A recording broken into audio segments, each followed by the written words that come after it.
این روزها حال کشور، حال مردم خوب نیست. شما در مناظرات انتخاباتی قول دادید به مردم.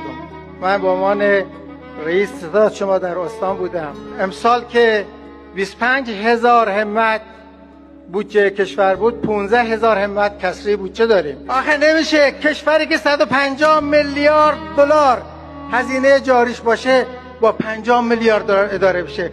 قطعا تورم، قطعا مشکلات بیکاری، قطعا مشکلات بهداشتی در همه جا رسوخ پیدا میکنه. اولویت کشور بحث مذاکرات، بحث رفع تحریم ها باید باشه. چینی که ما امروز میبینیم بزرگترین سرمایه گذار خارجیش امریکایی‌ها هستند.